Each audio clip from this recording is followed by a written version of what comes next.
하나님 감사합니다. 6월을 마치는 날이 금요일입니다. 기도하고 마칠 수 있게 은혜 주신 하나님을 찬양합니다. 여기까지 인도하신 하나님께서 오늘 또 새영 새마음 부어주셔서 3월도 승리할 수 있게 도와주실 줄을 믿습니다. 기도하게 힘주시고 은혜를 더하여 주옵소서. 성령께서 임재하시고 부어주실 줄을 믿습니다. 예수님의 이름으로 기도합니다. 아멘. 오늘 말씀 제목은 한번 따라해 주세요. 이젠 변해야 산다. 이젠 변해야 산다라는 제목으로 말씀을 전하겠습니다. 로마서는 바울이 이 고린도에서 쓴 거죠. 목회를 끝내려고 그러다가 은혜를 너무 많이 받았어요.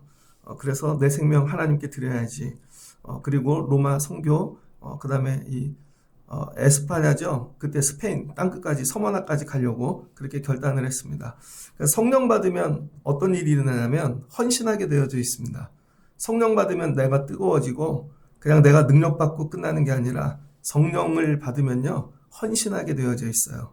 예전에는 생각지도 못한 곳에 나를 전부 드리는 것이죠. 여러분이 오늘 밤에 성령 받고 그런 마음 받길 주의 이름으로 축복합니다. 그리고 로마서를 썼는데 로마에 한 번도 가보지 않았죠. 그래서 로마 교회가 많이 부족합니다. 로마 교회 그러면 꼭 기억하셔야 될 게 스스로 저절로 세워진 교회예요. 어떤 전도자, 사도가 가서 세운 게 아니라. 그래서 로마 교회를 생각하면 이거죠. 하나님의 능력으로 세워졌다. 사람의 힘으로 능력으로 세운 게 아니라 누가 오고 가다. 그 다음에 뭐예요? 디아스포라 아니면 장사하는 사람들. 근데 예수님 부활의 사건들을 본 사람들이죠. 그리고 그 소문을 통해서 교회가 세워졌습니다. 그 교회 안에는 유대인도 있고 헬라인도 있고 많은 이방인들이 있어요. 그러니까 커뮤니티죠. 다양한 공동체가 모인. 원래 보편적 교회입니다. 그런데 교회 안에 문제가 있죠. 서로 다른 사람들이 있으니까 생각이 다르고 갈등이 일어나겠죠. 문화가 다르고. 그래서 교회 자체에 힘든 일이 많이 생깁니다. 근데 바울이 로마 교회를 향해 내가 방문할 예정이다. 그러니까 하나님은 교회가 되면은요. 하나님이 우리를 찾아오십니다. 여러분이 우연하게 말씀을 들었거나 누구를 따라갔거나 어떤 일로 예수를 믿어도 내가 교회가 되면 하나님이 돌보시는 거예요. 신학교에 갔는데 같이 목회하는 목사님 중 한 분은 고등학교 3학년 때 친구가 그 자율학습 도망가서 교회 가자고 찬양 집회 거기 따라다녔다 은혜 받아서 목사님 된 분이 있습니다. 나중에 찬양 사역자가 됐는데요. 하나님 그렇게도 부르시더라고요. 그러니까 하나님이 하시는 일은요. 우리의 생각과 다르고 하나님은 교회를 세우시는 것이죠. 그래서 로마 교회에다가 편지를 씁니다. 그래서 로마서는 16장까지 되어 있거든요. 11장까지의 내용은 뭐냐면 11장까지 교리를 이야기합니다. 교리는 뭐죠? 기독교의 진리. 바울이 고린도까지 와가지고야 이 기독교의 진리가 완성이 되어져요. 부분적으로 선교하고 사역하면서. 여러분들이 믿음이 자라려면 교리를 알아야 돼요. 기독교의 진리. 기독교의 진리의 핵심은 뭐죠? 예수. 복음은 예수님이다. 예수님이 우리를 위해 대속하셨다. 죽으셨다. 그래서 믿으면 어떻게 돼요? 내 죄가 대속받고 사해지는 것이죠. 내 노력이 아닙니다. 여러분이 죄를 지었는데 감옥에 갔어요. 그런데 밖에서 판사가 이걸 해결해 줘야 되는데 여러분 부모님이 가서 벌금을 대신 내든지 죄값을 치른 거예요. 여러분의 죄는 그대로 남아 있는데 누군가 대신 죄를 이거 해결함으로 여러분이 감옥에서 나온 거죠. 그럼 뭐가 돼요? 자유인. 근데 자기 노력으로 된 게 아니잖아요. 근데 우린 착각한다고요. 내 노력으로 예수를 믿고 내 노력으로 이런 걸 다 한다고. 심지어 기도할 때도 그렇죠. 내 노력으로 다 기도하고 응답이 온다고 생각해요. 아닙니다. 하나님의 절대 주권이라는 거예요. 하나님이 내 밖에서 하나님께서 일하시는 거죠. 로마 교회가 교회가 된 건 뭐예요? 니들 노력이 아니고 니들이 힘써서 된 게 아니고 공부해서 뭐 최선을 다해서 된 게 아니라는 거예요. 쉽게 얘기하면 너희 공로가 아니라는 거죠. 기독교 여러분 복음의 시작은 이거예요. 우리의 공로로 된 게 아니다. 근데 우리는 교회를 다니면서 우리 공로를 자랑합니다. 내가 우리 집에서 노력했고 그 다음에 교회에서 노력했고 내가 이런 일을 했고 기도를 많이 해서 마치 내가 힘을 써서 이런 일이 생긴 것 같죠.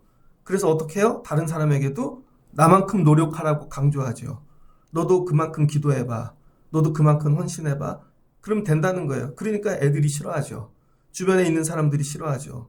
왜 자꾸 내 거를 갖다 대니까. 그리고 내 노력만큼 안 하면 저 사람은 믿음이 없는 거라고 생각합니다. 아니에요, 여러분. 100% 예수님 때문에 우리가 은혜 받고 구원받았다는 거예요. 그러니까 전해야 될 건 나의 노력을 배우라는 게 아니라 예수님이 나를 위해 죽으시고 부활하시고 구주가 됐다는 걸 믿으라는 거죠. 이걸 전해야 되는 거죠. 그래서 여러분, 초대교회, 특별히 서방교회는 은혜가 내 밖에 있습니다. 하나님과 내 사이에. 이걸 어떻게 해결할 거냐.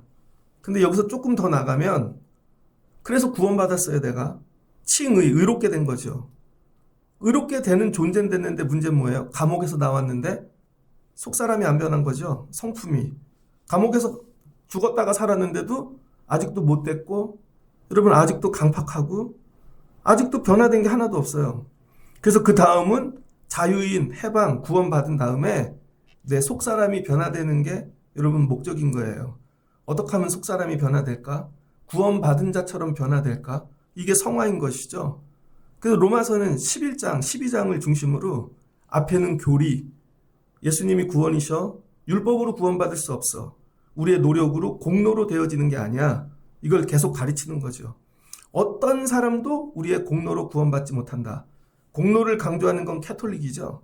그래서 더 공로하게 하고 더 드리게 하고.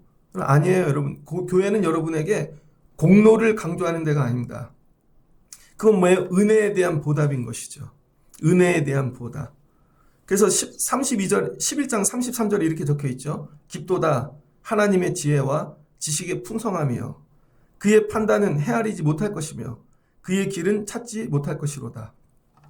1장부터 11장까지 이 교리, 진리에 대해서 얘기를 했는데 이 지식, 기독교 지식, 예수님, 그 다음에 구원에 관한 많은 것들, 야, 이 지식이 너무 깊도다. 너무 풍성하다. 야, 이거 헤아릴 수조차 없다는 거죠. 그래서 로마서 1장부터 11장까지는 교리입니다. 꼭 기억하십시오. 그래서 읽다 보면 교리만 나와요. 되게 어려워요. 근데 12장부터는 뭐냐면 그렇게 많이 교육받고 너네가 교회를 다녔고 훈련을 받고 야, 많이 알았으면 아는 걸로 끝나지 말라는 거예요. 그 다음부터는 12장부터 16장까지 뭐냐면 그 안 지식, 교리를 가지고 너희가 하나님의 사람으로 새 생활을 살라는 거예요. 살아가는 얘기. 그 로마서 12장부터는요. 생활입니다. 삶. 그래서 바울은 절대 교리만 얘기하지 않고 그 다음 살아가라는 것이죠. 그러니까 여러분이 교회를 오래 다녀서 많이 배웠어요. 알았어요. 계속 알면 머리만 커집니다. 그 다음 뭐예요? 살아가야 되는 거죠. 그래서 머리 큰 사람하고 신앙생활하는 게 되게 어려워요. 왜? 말만 하니까. 머리 큰 사람은 비판하고 판단만 합니다. 그래서 바울이 이제는 로마 교회 너네 이제 다 알았지? 하나님의 은혜로 된 거야. 너희 공로가 아니라. 그 다음 너희가 해야 될 게 뭐예요? 존재는 의인이 됐다는 거예요. 칭의. 그 다음부터는 속사람이 변해야 된다는 것이죠. 구원받은 자처럼 자격을 갖춰야 되는데 속사람이. 그래서 여러분 교회는요. 교회는 어떤 곳이냐면 우리가 일하러 오고 그 다음에 우리가 어떤 일을 많이 만들고 그러기 위해 오는 곳이 아니라는 거예요. 교회는 변화되기 위해 온다는 거예요. 변화되기 위해. 그래서 우리가 교회를 잘 다녔는지 안 다녔는지 결과가 뭐냐면 저 사람이 교회를 다니면서 변화되었는가. 교회를 다니면서 일을 많이 하고 사역을 많이 하고 그게 아니라는 거예요. 변화되지 않고 일을 많이 해봐야 아무것도 나타나지 않는다는 거예요. 그래서 바울이 이야기합니다. 12장 1절. 그러므로 형제들아 내가 하나님의 모든 자비하심으로 너희를 권하노니 하나님의 은혜 주어 너희 몸을 하나님 기뻐하시는 거룩한 산제물로 드리라. 이는 너희가 드릴 영적 예배니라. 이게 16장까지의 주제예요. 너희 몸을 뭐예요? 하나님이 기뻐하시는 거룩한 산제물로 드리래요. 내 몸을. 이게 우리가 드릴 영적 제사래요. 그러니까 말로만 하고 머리로만 하는 게 아니라 몸으로 드리는 예배. 이걸 뭐라 그래? 수행. 내 몸이 예배의 도구가 돼야 돼요. 진짜로 예배하려면 내 몸을 써야 되는 거죠. 입술을 열고 찬양하고 손을 들고 삶 가운데 내 몸이 거룩한 제물 되게 하라는 거죠. 그렇게 하기 위해서 어떻게 해야 되는가? 2절이죠. 너희는 이 세대를 본받지 말고 오직 마음을 새롭게 함으로 변화를 받아. 첫 번째 뭐예요? 이 세대를 본받지 말래요. 세대란 뭘까? 제네레이션이 아닙니다. 여기서 세대는 뭐냐면 헬라어로 아이온이라 그래요. 아이온. 미국에 가면 유명한 기업이 있는데 아이온이라고. 이 아이온이 뭐냐면요. 이거는 이 세상 안에 담겨져 있는 정신을 얘기합니다. 정신. 조금 더 정신을 체계화하면 철학이 되죠. 철학으로 만든 세상의 산물들이 문화가 되어지죠. 문화. 그래서 문화가 여러분 조금 더 체계적이 되면 시스템이 되어집니다. 시스템을 계속 반복하다 보면 뭐가 나타나냐면 패턴이 나타나요. 그래서 전자공학 공부하는 분들은 여러분 물건을 만들 때 제일 먼저 뭐예요? 설계도가 아니라 패턴도를 그리죠. 제일 중심은 뭐예요? IC, 집적 회로를 딱 중간에 두고 최소한의 거리로 부품을 작게, 기판을 작게 써가지고 패턴도를 그립니다. 그러면 그 패턴에 맞춰서 콘덴서, 다이오드, 저항 뭐 이런 것들이 작동을 하죠. 그래서 패턴도를 잘하는 게 여러분 기술이에요. 그 삼성은 패턴도를 못 그리잖아요. 삼성은 반도체 디자인 기술이 없죠. 그래서 그거 네덜란드 큰 회사나 뭐 유명한 외국 회사한테 그 반도체를 디자인은 따로 해갖고 오죠. 그래서 실제로는 그래서 번 돈을 거기다가 전부 이렇게 갖다 주는 거 아니겠습니까?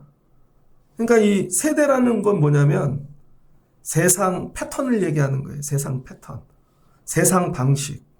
너희는 이 세대를 본받지 말라는 건 뭐냐면 이 세대, 이 세상 사람들의 생각, 세상 사람들의 문화, 세상 사람들의 철학, 그 다음에 그 사람들이 살아가는 삶의 시스템, 패턴을 본받지 말라는 거예요.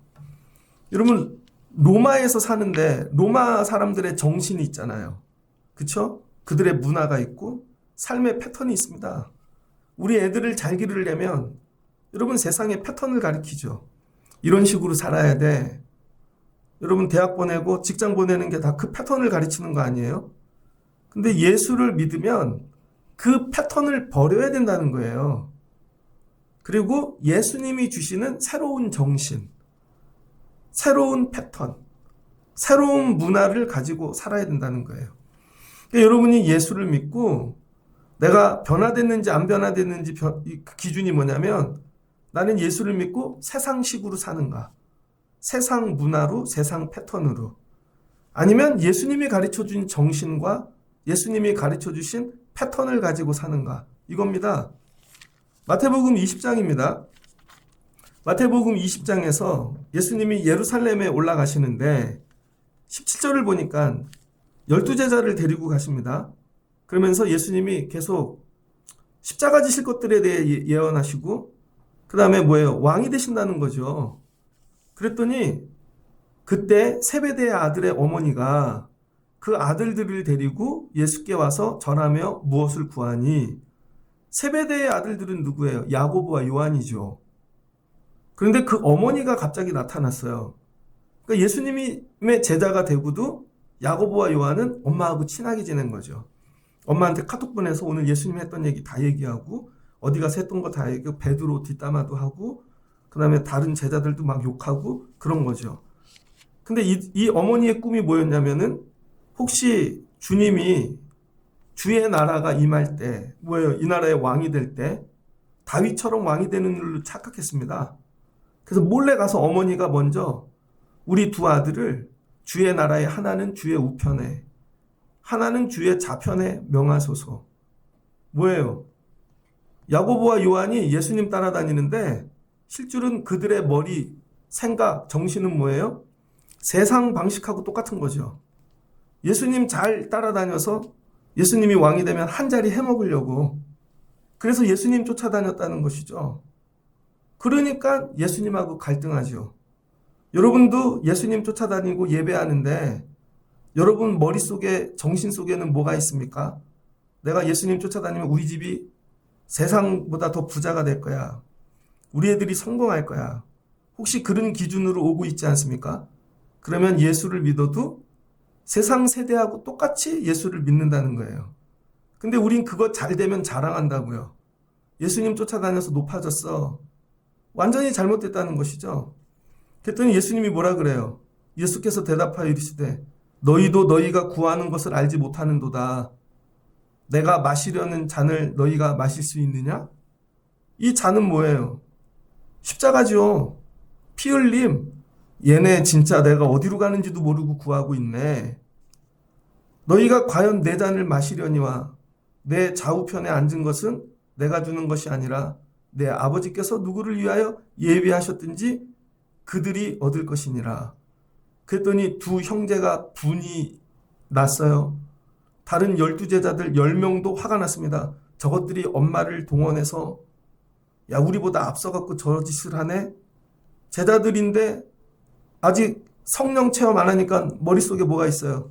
세상 시스템, 세상 패턴. 교회 안에 이런 게 많죠. 큰 교회 가면 어떻게든 내 딸, 우리 애들 반주 자리에 앉히려고.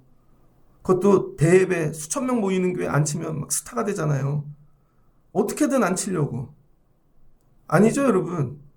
어떤 분은 정말 큰 교회에서 특송 한 번 했어요. 성악가인데 유튜브에 이름이 높이 뜨고 보면 찬송가만 잘 부르고 다른 곡은 못 부르는데 유명해졌어요.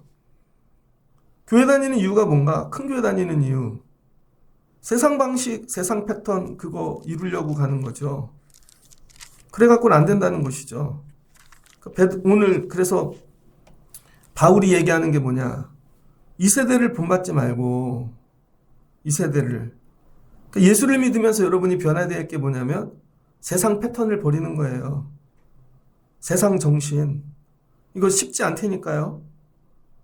여러분의 카톡 살아가는 거 보면 전부 세상으로 가득하잖아요. 전부 세상으로. 그 뭐예요? 자랑. 나 드러냄. 이런 거죠. 더 드러나게 도와주세요. 예수님이 왕이 될 때 좌우편에 앉아서 나를 높이 올려주세요. 전혀 엉뚱한 거 구하는 것이죠. 그러니까 우리가 그동안 이렇게 믿음 생활하지 않았는가. 그래서 바울이 로마 교회를 향하여 너네 교회 야 새 마음 입어야 돼. 로마식이 아니야. 로마식이 아니라니까. 이 세대를 본받지 마. 그리고 오직 새 마음을 새롭게 함으로 변화를 받아 뭐예요? 새 마음 받으라는 거죠. 오직 마음을 새롭게 하라는 거예요. 마음을 새롭게. 마음을 새롭게 하려면 어떻게 해야 될까요? 성령을 받아야 되겠죠. 성령을 받아서 변화를 받으라는 거예요. 그래서 마음이 바뀌지 않으면 내 삶에 바뀌는 게 아무것도 없더라. 얘기해보면 알죠. 이분이 변했는지 안 변했는지. 여러분 제 나이쯤 되면요. 제가 오래 살지 않았는데도 표정과 말투를 보면 마음이 보입니다. 저분들이 어떤 마음 갖고 왔는지. 아직 변화가 안 됐구나. 교회는 다니는데 세상 사람이구나. 이런 거죠. 그래서 오늘 바울이 야 오직 마음을 새롭게 함을 받아. 오늘 구해야 될 기도 제목이 뭐예요? 여러분 이젠 변해야 됩니다. 환경을 변화시키는 게 아니고 여러분 마음이 변화돼야 되는 것이죠. 누구의 마음으로? 예수님 마음.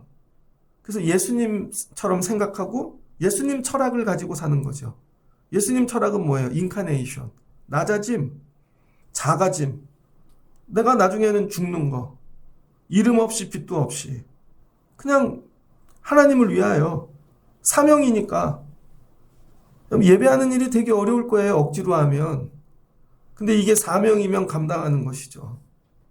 근데 아무도 인정 안 해줘. 예를 들어서 3시간, 4시간 걸리는 데서 예배를 왔다고 생각해 보세요. 그럼 누가 끝나고 어떻게 왔어? 막 격려하고 칭찬하면 되게 좋을 텐데 아무도 아무 말도 안 해.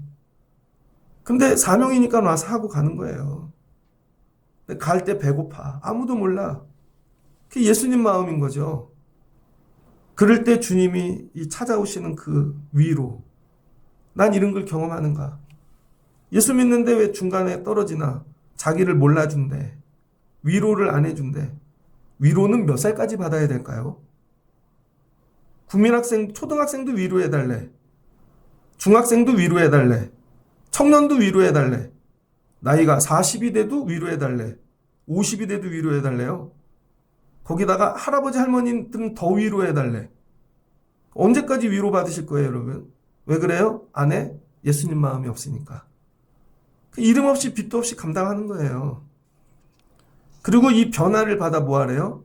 하나님이 선하시고 기뻐하시는 온전하신 뜻.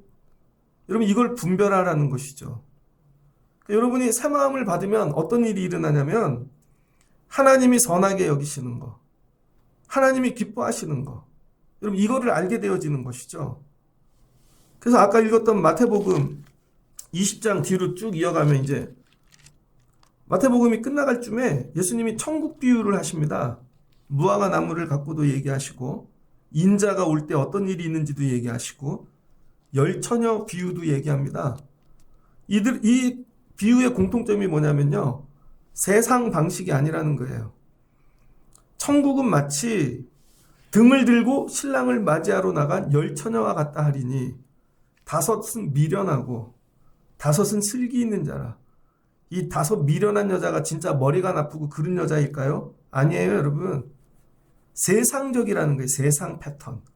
세상 방식으로 신랑을 기다리는 거죠. 그래서 이 사람들은요. 기름을 아끼지 않고 쓴다는 거예요. 왜? 자기를 드러내려고. 자기를. 그런데 지혜로운 사람은요. 자기가 아니라 신랑에게 맞춘다는 거예요. 신랑. 그래서 아꼈다가 신랑이 올 때 여러분 불을 켜는 거죠. 근데 미련한 사람들은 내 입장이니까 내가 굳이 신랑을 기다려야 돼. 내가 더 이쁜데 내가 귀한데 그거 어떻게 돼요? 자는 거죠. 근데 지혜로운 자는 뭐예요? 내가 아니라 신랑에게 맞추는 거죠. 언제 올지 모르니까 깨어 있어야지 준비하고 있는 거죠. 결국은 미련한 신부들은 신랑을 못 맞이하고 쫓겨나고 지혜로운 자들은 신랑을 맞이하는 것이죠. 그러니까 우리가 삶을 살아갈 때 중심을 내가 아니라 누구에게 맞추라는 거예요? 예수님께. 늘 예수님께 맞추고 사는 삶이 돼야 돼요. 저 오늘 목소리 많이 좋아지지 않았습니까? 설교를 일주일 동안 안 들은 분은 모를 거예요. 새벽기도 안 온 분도. 월요일은 목소리가 안 나왔죠. 화요일도 안 나오고 지난주 토요일날 교사교육하고 주일날 제자교육하고 목이 완전히 쉬었습니다. 제가 호흡할 때마다 찬바람이 들어와가지고 여러분은 제가 좀 그게 약하잖아요. 그래서 제가 주일을 목적으로 금요일쯤은 목이 풀려야 된다. 그래서 일주일 내내 약 먹고 주일날은 제대로 설교를 해야 되잖아요. 금요일날 찬양인도 할 때 목소리 안 나오면 또 그렇고 요번 주 금요일은 이래서 못 와요 저래서 못 와요 하는 분들이 되게 많더라고요. 저한테 2월 마지막 날이라고 일들이 많더라고요. 또 연휴도 꼈고 그럼 내가 잘해야지. 여러분 기준을 얻다가 되는 거예요. 저는 예배 오직 예배에 맞추고 그리고 지혜롭게 살아야 되는 것이죠. 그러니까 여러분 변화받은 사람들은요. 내가 아니라 주님께 맞추고 사는 사람들이에요. 주님께. 내가 이렇게 하면 주님이 서운하시겠지? 이렇게 하면 주님이 마음이 아프시겠지? 이런 거죠. 새벽에 올 때 여러분 제가 제일 부끄러울 때가 언제냐면 새벽 예배를 왔는데 제가 늦게 와서 남이 문 앞에서 기다릴 때. 예전엔 그런 경험이 몇 번 있었어요. 정말 일찍 온다고 왔는데 다른 분이 먼저 와서 예배당 앞에서 기다리면 부끄럽더라고요. 근데 그게 예수님이라고 생각해 보세요. 그래서 어떨 땐 더 일찍 오고 더 부지런해져야 되고 중심이 내가 아니고 예수님이라니까요. 모든 것들이. 여러분이 이런 변화를 받고 예수님께 맞추고 사시길 주의 이름으로 축복합니다. 그리고 이어서 나오는 게 달란트 비유거든요. 어떤 사람이 타국에 갈 때 그 종들을 불러 자기 소유를 맡김과 같으니 재능대로 맡겼대요. 재능대로. 이 재능은 뭐냐면 쉽게 은혜 받은 대로 맡겼다는 거예요. 한 사람은 금 5달란트, 한 사람은 2달란트, 한 사람은 1달란트. 잘 보세요. 5달란트 맡은 사람은 충성했죠. 주인의 생각에 맞춘 거예요. 어떻게 하면 주인이 기뻐할까? 그랬더니 부끄러운데 나가 장사를 했다는 거예요. 패턴을 바꾼 거죠. 내 생각이 아니라 주인의 생각에. 2달란트 맡은 자도 그렇게 했다는 거예요. 부끄럽지만 나가 장사했다는 거예요. 근데 1달란트 맡은 자는 뭐래요? 생각이 안 바뀌었어요. 세상 패턴으로 하죠. 내가 이걸 굳이 왜 해야 돼? 언제 올지도 모르는데. 손해만 안 보면 되지. 한 묻어뒀다가 그대로 주면 되겠네. 그러니까 주인이 올 동안은 뭐예요? 자유고 놀러 다니고 캐사라가 되는 것이죠. 주인이 돌아왔습니다. 그리고 물어요. 야, 내가 맡긴 달란트들 어떻게 되었냐? 그랬더니 5달란트, 2달란트 맡긴 자는 많이 남긴 거죠. 그랬더니 뭐라 그래요? 주인의 즐거움에 참여하리라. 그의 생각은, 패턴은 다른 집의 종하고 달라요. 다른 종들은 자기 생각만 해요. 내가 뭘 더 남겨 먹을까? 득을 볼까? 이 집에서 뭘 가져갈까? 얼마 전에 그 뉴스에 나왔는데요. 15년을 같이 근무했던 직원이 결국은 돈 훔쳐가더라고요. CCTV를 보는데 돈이 자꾸 비어요. 요즘 경제가 어렵잖아요. 그랬더니 15년을 같이 근무했던 사람이 저녁마다 포스에서 돈을 꺼내가는 거죠. 그 왜 그래요? 패턴이, 정신, 사고, 철학이 나만 잘 되면 되지. 주인의 마음이 없는 겁니다. 근데 이 두 종은 주인의 즐거움을 생각하고 한 거죠. 이런 사람을 뭐라 그래요? 청지기. 잘하였도다 착하고 충성된 종아. 근데 이게 작은 일이래요. 네가 더 많은 일에 너에게 맡길 것이, 네가 주인의 즐거움에 참여할지어다. 한 달란트 맡은 자는 뭐래요? 게으르고 악한 종아. 그러니까 여러분, 주인의 생각하고 다른 사람은 게으르고 악한 거예요. 다른 게 게으른 게 아닙니다. 몸이 게으른 게 아니야. 그렇게 오래 교회를 다녔는데도 예수님하고 생각이 안 같아. 늘 내 생각만 해. 세상식으로 해. 내가 일주일에 여러 곳을 가는데 가는 중에 한 군데야. 마치 문화생활 하듯. 교회가, 예배가. 그래서 이것도 인간관계를 유지하려고 오는 것이죠. 아니면은 다른 거 다 충전하는데 이 교회 와서 이 정도는 해야 내 삶이 잘 될 것 같아요. 아니면 벌 받지 않을 것 같아. 그러니까 그 정도 하고 가는 거죠. 그러니까 뭐가 돼요? 철학이 세상 사람하고 똑같잖아요. 게으른 종아. 야, 내가 이 돈을 다른 데 맡길 데가 없어서 너에게 맡겼느냐? 너는 어떻게 나를 악하게 만드냐는 거예요. 내가 심지 않은 데서 거두고 해치지 않은 데서 모은 줄 네가 알았느냐? 여러분, 이렇게 되면 주인이 악한 주인이 되어지죠. 나한테 한 달란트 맡기고 되게 많이 남기라 그랬어. 그러니까 늘 억울한 거죠. 그럼 뭐라 그래요? 악한 종. 이게 뭐예요? 선을 분별하지 못하는 것이죠. 하나님이 선하고 기뻐하시는 거. 온전한 뜻을 분별하지 못하는 거예요. 여러분은 교회를 다니면서 하나님이 기뻐하시는 일이 뭔지 알고 있습니까? 하나님이 선하게 여기시는 일이 뭔지 알고 있어요? 하나님이 이루시기 원하시는 뜻이 무엇인지 압니까? 그래서 그것 때문에 마음이 아파요? 그것 때문에 막 뜨거워요? 간절해요? 이런 게 있어야 된다는 거예요. 이게 없으면 교회를 다녀도 세상 사람하고 똑같다는 것이죠. 야, 교리를 그만큼 가르쳐서 1장부터 11장까지. 그럼 그걸 통해 새 마음을 가져야지. 맨날 공부만 하지 말고. 그 얘기입니다. 그리고 온전하신 뜻이 무엇인지 분별하도록 하여라. 이 분별이 뭐냐면요. 분별이. 여러분 뭐 이렇게 분석하고 판단하고 그런 게 아니라 분별이라는 뜻은 헬라어로 도키마조라 그럽니다. 도키마조. 이건 시험이라는 뜻이에요. 시험은 뭐냐면 싸우라는 거예요. 우리 삶에 여러 가지 시험이 있는데 하나님의 뜻을 분별하고 사는 게 시험이라는 거예요. 내가 하나님 뜻을 뭔지 알았는데 그거를 선택하면 내가 손해봐요. 사람들이 나한테 뭐라 그래요? 근데 내가 이 시험을 이길 수 있는가?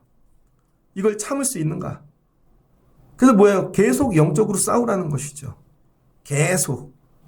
그래서 이 시험이 멈추는 순간 세상 사람하고 똑같아지는 거예요. 야, 오늘 정말 물질이 없어요. 하나님한테 드려야 되는데. 다른 세상 사람들은 도저히 이해를 못하죠. 시간이 없는데 오늘 예배하러 가. 이해를 못하죠. 이 좋은 날에 여행을 가야지. 이해를 못하죠. 야, 사람을 만나러 가야지. 근데 그걸 분별한다는 거예요. 분별. 이 분별이 뭐라고요? 시험한다는 거, 시험. 그래서 이걸 싸워서 이기는 것이죠. 굉장히 어렵습니다. 그러면서 하시는 말씀이 뭐냐면, 근데 바울이 새롭게 함으로 변화를 받아, 야, 분별하도록 하라. 하라라고 얘기했는데, 이게 단번에 끝나는 게 아니라는 거예요. 단번에. 그냥 한번 딱 변화되고 끝나는 게 아니라, 헬라어에는 문법이 여러 가지가 있거든요. 그런데 이 문법은 뭐냐면은, 현재 진행형을 얘기하는 현재 진행 명령어. 그러니까 계속되는 행위인 거죠. 매일매일 현재의 이 일을 반복해서 쉬지 않고 계속 하는 거. 한 번이 아니라 너희는 계속 변화를 받으라. 이 얘기인 거죠. 단번에 만족하는 변화가 아니라 계속 지속적으로. 그러니까 예수 믿는 사람은 변화가 끝나면 예수 믿지 않는 사람하고 똑같아지는 것입니다. 그래서 고린도후서 5장 17절. 그런즉 누구든지 그리스도 안에 있으면 새로운 피조물이라. 이전 것은 지나갔으니 보라 새 것이 되었도다. 그러니까 어제하고 오늘 다른 또 새 것이 돼야 돼요. 내일 또 새 것이 돼야 되고 이걸 쉬지 않고 계속해서. 근데 이게 하나님이 주시는 새 마음이 들어오지 않으면 안 된다는 것이죠. 그래서 신앙생활이 오래되면 철학이 바뀌어요. 정신이 완전히 달라요. 살아가는 문화가 달라요. 삶의 패턴이 달라요. 우리의 패턴은 뭐죠? 목사님들 패턴은 이거죠. 주일날까지 열심히 하고 월요일날 쉬죠. 그래서 월요일날 마트 가면 다 목사님이야. 패턴이 그래요. 근데 저같이 이런 교회 하는 분들은 월요일도 못 쉬죠. 월요일도 새벽 예배하고 1년 내내 패턴이 똑같아요. 새벽에는 새벽 예배하고 점심에 조금 오늘도 새벽 예배 끝나고 거의 11시까지 혼자 일했습니다. 새벽 예배 끝나고 일이 제일 잘 돼요. 그럼 점심때 오면 제가 없는 것 같죠? 제가 왜 점심때 없는 줄 알아요? 여러분들 오셔서 편하게 있다 가시라고. 그래서 여러분들 올 때쯤 되면 제가 일부러 나갑니다. 그리고 여러분 갈 때쯤 되면 오고. 제 삶의 패턴이 있다니까요. 일주일 패턴, 하루 패턴. 이걸 만들어가는 게 성도라는 거예요. 그 여러분이 살다가 주일은 기도하고 예배하고 월요일은 새벽 예배로 시작하고 금요일은 금요 기도회로 마치고 조금 더 능력이 되면 새벽 예배를 매일 드리고. 그런데 10년 전이나 지금이나 패턴이 바뀐 게 없어요. 맨날 남이 겉면에서 부탁해야 그 자리에 한번 서주고 그 다음에 체면 치레하려고 조금 도와주고 패턴이 바뀐 게 없네요.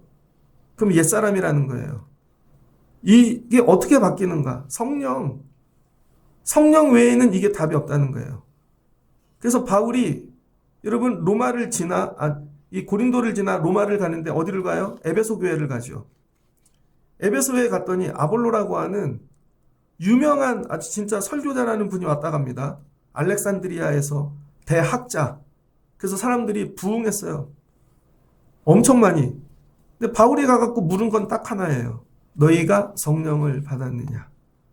성도를 평가하는 건 딱 하나예요. 얼마나 오래 교회 다녔느냐. 직분이 뭐야 이게 아니라 성령을 받았느냐. 그랬더니 그들의 대답이 이거예요. 들어본 적도 없습니다. 성령이란 건 들어본 적이 없습니다. 그러니까 여러분 아볼로가 설교는 잘했지만 성령 설교를 안 한 거죠. 그럼 뭐만 들어봤냐? 요한의 회개만 들어봤다는 거예요. 모이면 맨날 회개하라는 것이죠. 어떤 교단 가면 있잖아요. 맨날 회개해라. 그래서 바울이 뭐라 그래요? 성령 받아야 돼. 그리고 기도하였더니 12명이 세례를 받고 성령을 받죠. 안수받고. 그 12명을 데리고 목회를 다시 시작합니다. 그러니까 아볼로가 설교로 모아놨던 사람은 다 아니라는 거예요. 성령 받은 12명으로 다시. 그래서 두란노에서 2년 6개월 말씀을 가르치죠. 성령을 받고 말씀을 들으니까 성령이 말씀을 들려지게 도우시는 거죠. 말씀을 들어서 성령이 들어오는 게 아니에요, 여러분.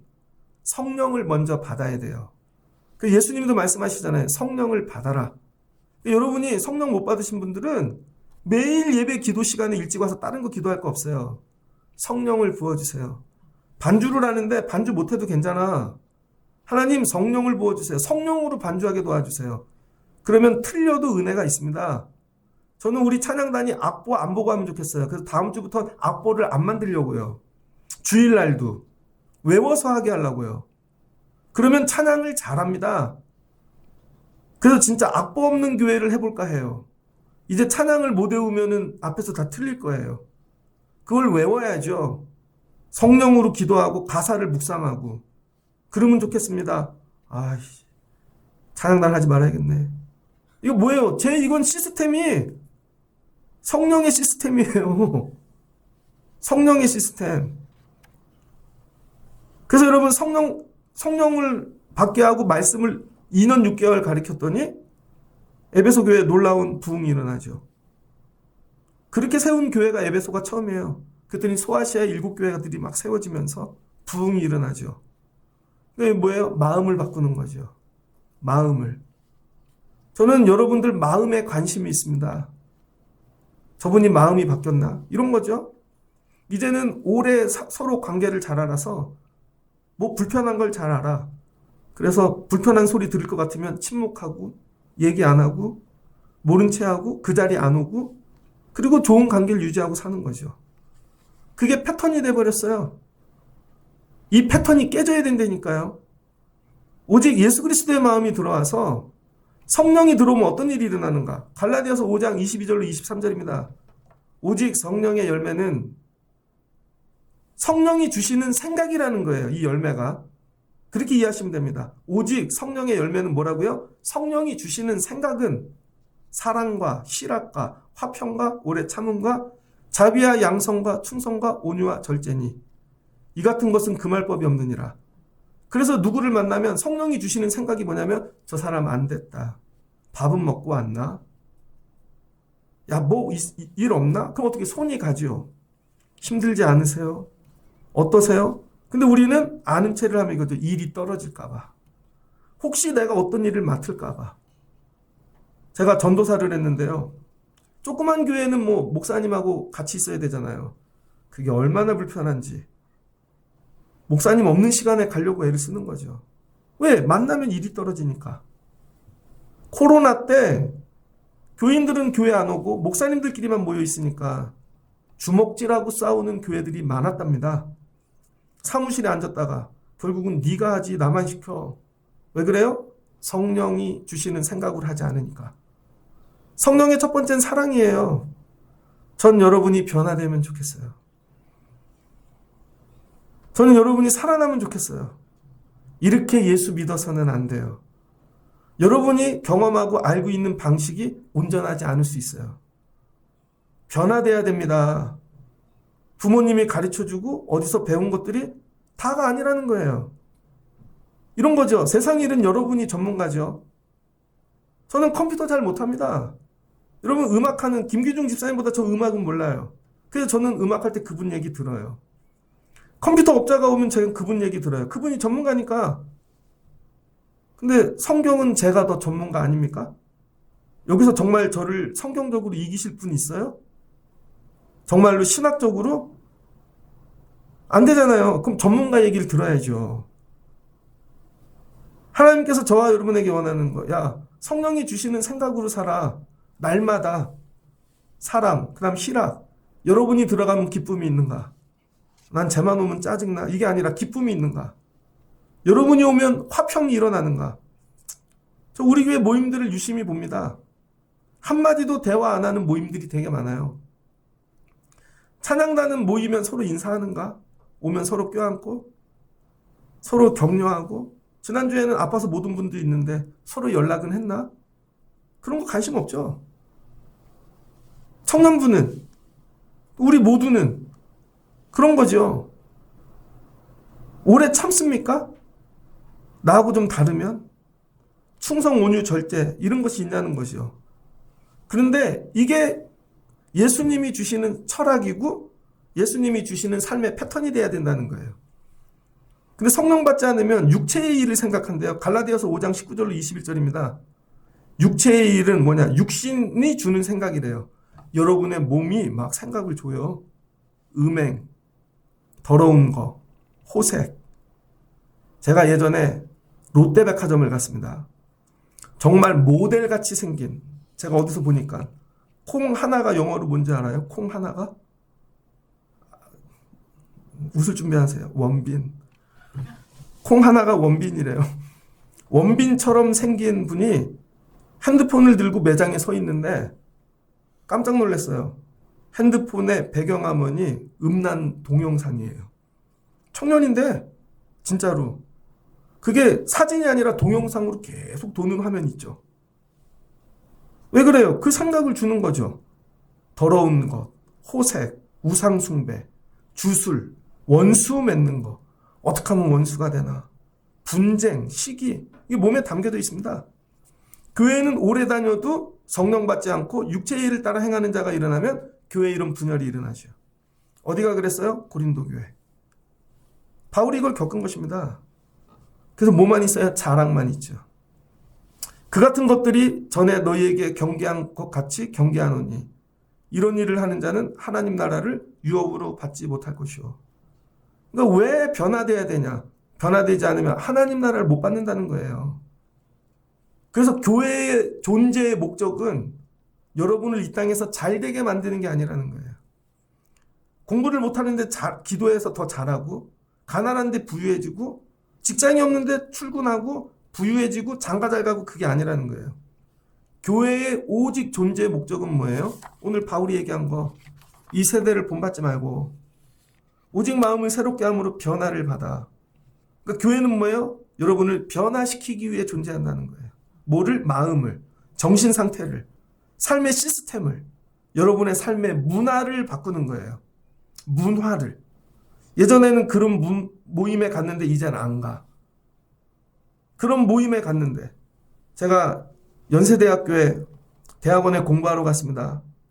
거긴 초급파 교회 학교죠. 에큐메니칼.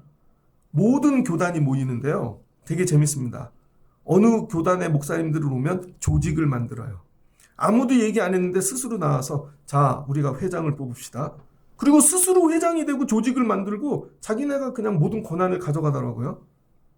어떤 분들은요, 그런데 아무 관심 없고 끝나면 우리끼리 놀러 갑시다. 어떤 분은 니네는 그거 해라, 난 공부만 해야지. 별의별 사람들이 다 있더라고요. 목사님들끼리 모여도. 여러분, 대학교에 가는 이유는 뭐예요? 오직 공부하려고. 교회 오는 이유는 뭐예요? 근데 어떤 분은 와서 세력을 만들어요. 어떤 분은 다른 거 만들고. 여기가 자기 취미생활 하는 데인 줄 알아요. 교회는 오직 여러분의 마음을 바꾸는 데입니다. 아동부의 존재 이유는 뭐예요? 애들의 심령을 바꾸는 거. 청년부의 존재 이유는 청년들의 심령을 바꾸는 거.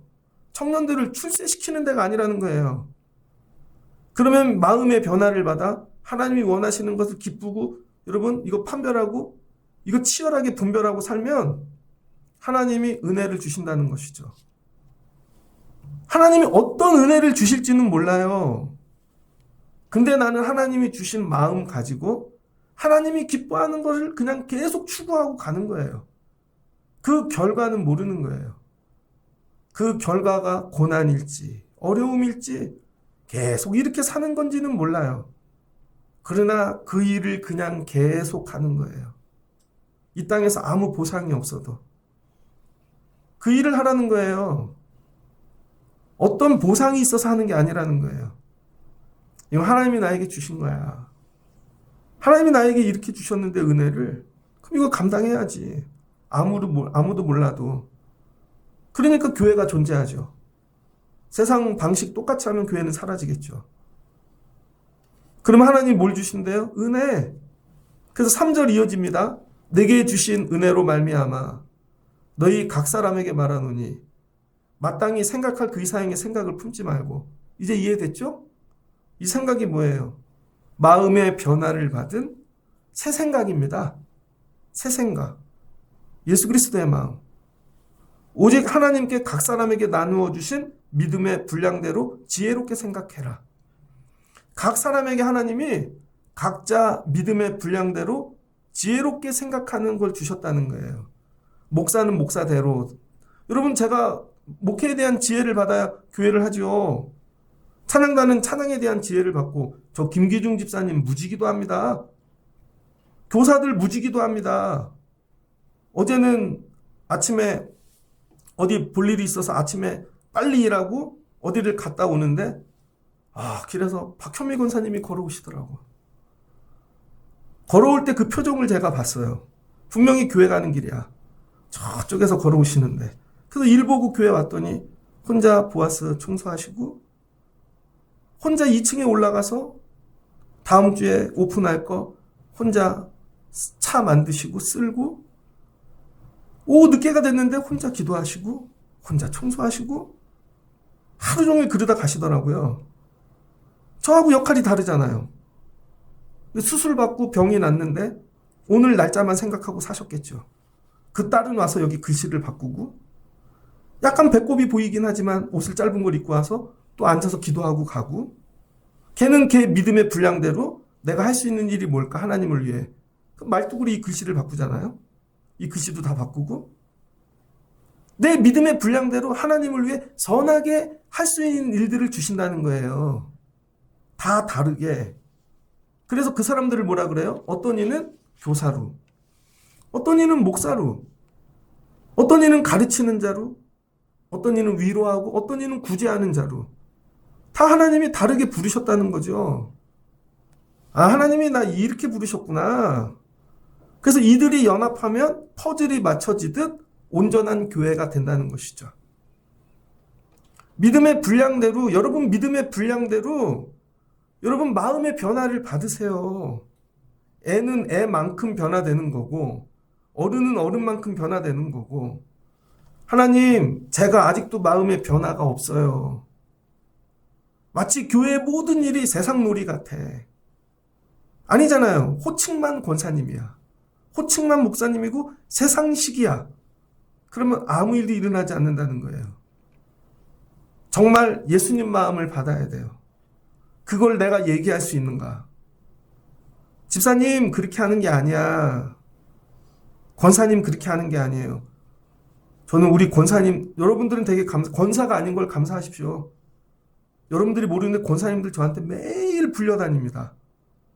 새벽에 기도 똑바로 안 하면 등짝 때린다니까요.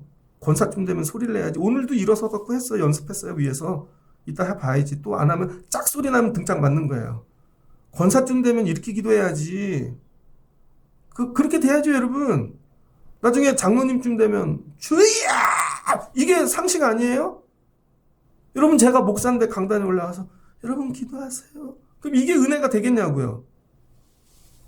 제 생각의 패턴이 목사다워져야 되죠. 오늘 이 얘기를 하는 것입니다.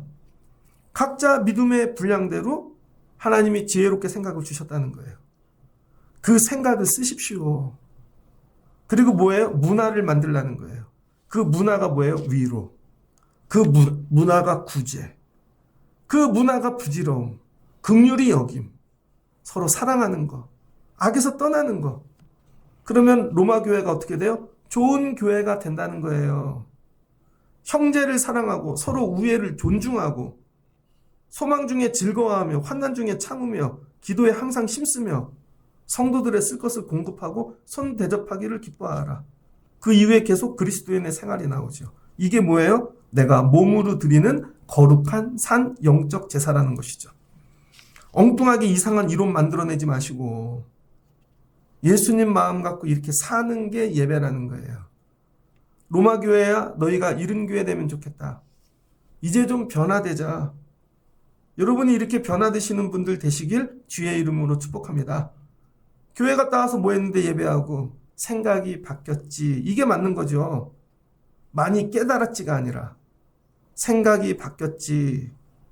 예수님 마음으로 살기로 했지. 힘든데 섬기기로 했지. 감당하기로 했지. 근데 이게 되게 힘들어. 싸워야 돼. 분별하는 것이죠. 그걸 매일매일. 그러다 보면 여러분이 믿음이 자라고 마지막 예수님의 형상 닮아가게 되어질 줄을 믿습니다.